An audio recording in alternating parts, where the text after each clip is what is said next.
Unaided মাদ্রাসার টিচাররা তারা অনশনে বসেছিল কিসের জন্য? একগুচ্ছ দাবি। তার মধ্যে একটা দাবি কি জানেন?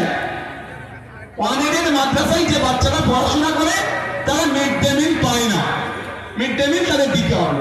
আর আমরা কি দেখলাম? মমতা ব্যানার্জি স্কুল দপ্তর থেকে একটা সার্কুলার করেছে, একটা জারি করেছে, যে স্কুলের আশেপাশে যে সমস্ত স্কুলে মিড ডে মিল দেওয়া হয় ওই স্কুলের আশেপাশে যে কুকুরের থাকে, কুকুরের বাচ্চারা থাকে, তাদেরকে মিড ডে মিল দিতে হবে, আগে খাওয়াতে হবে। ভালো করে বুঝবেন, মমতা ব্যানার্জি আপনাকে বাঁচাবে বলেছে, আর আপনার বাচ্চার মুখের ভাতটা দিতে চাইনি। এরা কি বাঁচাবে? এরা আনএডেড মাদ্রাসার টিচাররা অনশনে বসেছে, ওই মাদ্রাসার বাচ্চাগুলোকে কি দিতে হবে? মিড ডে মিল দিতে হবে। মমতা ব্যানার্জি দিচ্ছে না, উল্টে মমতা ব্যানার্জি কি বলছে? যে সমস্ত স্কুলে মিড ডে মিল প্রোভাইড করা হয় সেই স্কুলের আশেপাশে অনেক কুকুর থাকে, জানেন তো, কুকুরের বাচ্চারা থাকে, তাদেরকে মিড ডে মিল দাও। মানে মমতা ব্যানার্জি এটা আপনাদেরকে বলে দিচ্ছে যে মমতা ব্যানার্জির চোখে কুকুরের বাচ্চাদের সম্মান আছে, আপনাদের বাচ্চাদের সম্মান নাই। খারাপ লাগলে আমার কিচ্ছুই করার নেই, যায় আসে না, আমার কোনো যায় আসে না। আমি যদি কোনো অফেন্সিভ কথা বলি আপনাদের মামলা করতে হবে না, ওদের আছে তো আইটিসিএল ফাইটিসিএল কি সব সেলফে রেখে দিয়েছে। তাদের বড় বড় নেতাকে বলুন, নওশাদ সিদ্দিকী এসে নবদ্বীপে এ কথা বলে গিয়েছে যে মুসলমানদের বাচ্চাদের সম্মান কুকুরের বাচ্চাদের থেকেও খারাপ মমতা ব্যানার্জির কাছে। এত বড় কথা বলে গেলাম। এবার যদি আপনার আমার লজ্জা থাকে, আপনার আমার যদি লজ্জা থাকে, একটু ভেবে চিনতে ভোটটা দেবে। আর আমরা বলছি অবশ্যই প্রাণী সম্পদ দপ্তর আছে, কুকুরের বাচ্চারাও যাতে অভুক্ত না থাকে, কুকুর যাতে অসুস্থ না থাকে, তার জন্য 1.5 লক্ষ টাকা মাইনে দিয়ে একটা মন্ত্রী রেখেছি, সেটা তারা বুঝবে।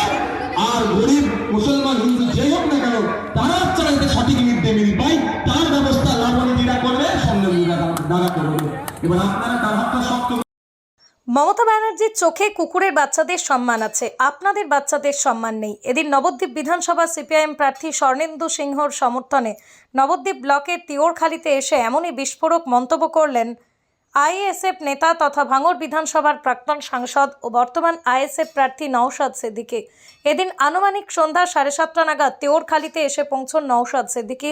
এরপরই মঞ্চে উঠে বক্তব্য রাখেন তিনি। উপস্থিত ছিলেন সিপিআইএমের নবদ্বীপের প্রার্থী স্বর্ণেন্দু সিংহ, বলিষ্ঠ সিপিআইএম নেতা মেঘলাল শেখ ছাড়াও একাধিক সিপিআইএমের স্থানীয় নেতৃত্বরা।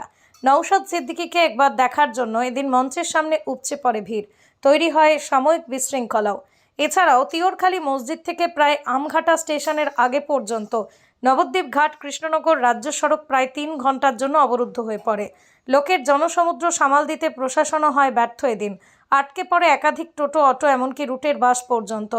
হয়রানির শিকার হতে হয় নিত্য। ওই সময় কৃষ্ণনগর থেকে একাধিক চাকরিজীবী থেকে শুরু করে ছোট মাঝারি ব্যবসায়ীরা ডেইলি প্যাসেঞ্জারি করেন, কলকাতা থেকে আসেন। এদিন মঞ্চে উঠে নওশাদ সিদ্দিকী বলেন, মমতা ব্যানার্জি স্কুল দপ্তর থেকে একটি সার্কুলেট করেছে। একটা যে স্কুলের আশপাশে যে সমস্ত স্কুলে মিড ডে মিল দেওয়া হয়, ওই স্কুলের আশেপাশে যে কুকুরের বাচ্চারা থাকে তাদেরকেও মিড ডে মিল দিতে হবে একবেলা। আর এইদিকে মাদ্রাসার টিচাররা অনশনে বসে আছে বাচ্চাগুলোকে মিড ডে মিল দিতে হবে বলে, মমতা ব্যানার্জি দিচ্ছে না। আর কি বললেন তিনি দিনের সভা থেকে, শোনাবো বিস্তারিত, সঙ্গে থাকুন। পৃথিবীর 3 ভাগ জল 1 ভাগ স্থল, তাই পানীয় জলের অভাব নেই। কিন্তু বিশুদ্ধ পানীয় জল একটাই, বৃষ্টি অ্যাকোয়া। প্রতি ফোঁটায় আনে তৃপ্তি, মেটায় তেষ্টা। বৃষ্টি অ্যাকোয়া, বিশুদ্ধ পানীয় জল।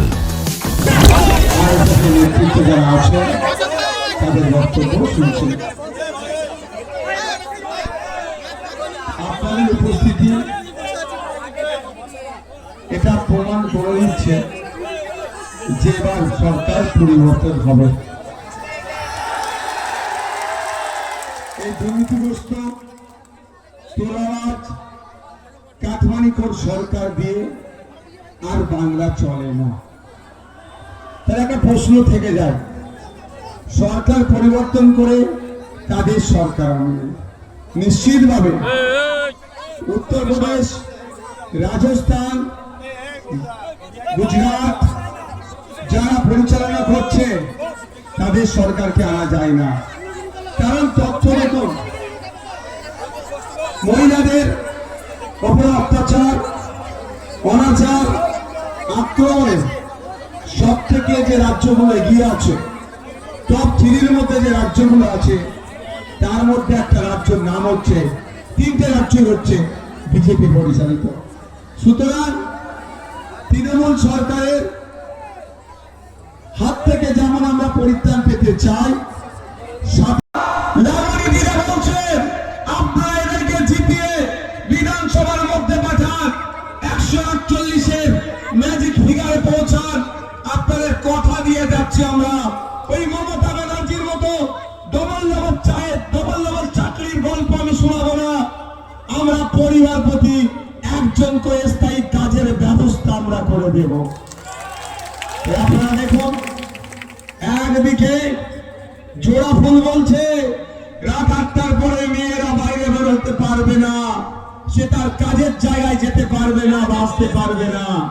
আর আমরা কি বলছি, লাবণী দিয়া কি বলছেন, যিনি কৃষ্ণনগর দক্ষিণ থেকে দাঁড়িয়েছে এবং নবদ্বীপের এই পবিত্র ভূমি থেকে স্বর্ণেন্দু সিংহ দ্বারা বলছেন মহিলারা রাত 8টা 10টা 11টা 12টা 1টা 2টো 3টে 4টে বড় কথা নয়, নির্বিঘ্নে নির্দ্বিধায় বাড়ি থেকে বার হবে, তার কর্মস্থলে যাবে, আবার নির্বিঘ্নে নির্দ্বিধায় বাড়িতে আসবে, তার নিরাপত্তার দায়িত্ব তো আমরা। 30 বিঘা জমির ওপর গড়ে উঠেছে বিশাল ক্যাম্পাস, নার্সারি থেকে শুরু করে উচ্চ মাধ্যমিক, ITI college, law college, B Ed college, ভর্তি চলছে JRS পাবলিক। ব্যালকনি বা সিঁড়ির রেলিং, মডিউলার কিচেন বা ড্রয়িং রুম, এক কথায় আপনার স্বপ্নের বাড়িকে করে তুলুন আরো সুন্দর। Chakdah ply centre, gorgeous look বা কোয়ালিটি সবে 3 number 1 Chakdah ply centre. Chakdah ply centre, KBM Chakdah Nadia. করবেন কেন করবেন বুঝতে পারছেন না তো? সঠিক গাইডলাইন পেতে আজই আসুন নদিয়ার চাকদাতে নিবেদিতা প্রাইভেট লিমিটেডে। Nivedita private limited, marketing and distribution service. Chakdah aluminium centre, ply, কাঁচ, laminates, kitchen fittings, door lock, window ও অ্যালুমিনিয়ামের খুচরো ও পাইকারি বিক্রেতা। চাকদা অ্যালুমিনিয়াম সেন্টার, পূর্ব লালপুর 50 নম্বর রেলগেটের পাশে, চাকদা নদিয়া। হোমওয়ার্কটা করেছো? হ্যাঁ স্যার। এ বাবা, ভুল করেছো কেন? চোখে কেমন ঝাপসা দেখছি, লিখতে আর পড়তে খুব সমস্যা হচ্ছে। চাকদার মডার্ন অপটিক্স থেকে ভালো চোখের ডাক্তার দেখিয়ে নাও। প্রতিদিন প্রকৃত চোখের ডাক্তার ও দৃষ্টি বিশেষজ্ঞ মডার্ন অপটিক্স চাকদহে। স্যামসাং, জিও, রিয়েলমি, নদিয়ার একমাত্র অথরাইজড ডিস্ট্রিবিউটর ঘোষ কমিউনিকেশন, থানার মোড়, চাকদা। ভাবছেন 3 স্টার ক্যাটাগরিতে কাটাবে? রুম রে মাত্র 1500 টাকা থেকে স্টার, খাওয়া দাওয়া রিজনেবল প্রাইস। নদিয়ার একমাত্র 3 স্টার ক্যাটাগরি হোটেল NB সোনার বাংলা হোটেল, কল্যাণী এইমসের ঠিক উল্টো দিকে, কল্যাণী নদিয়া।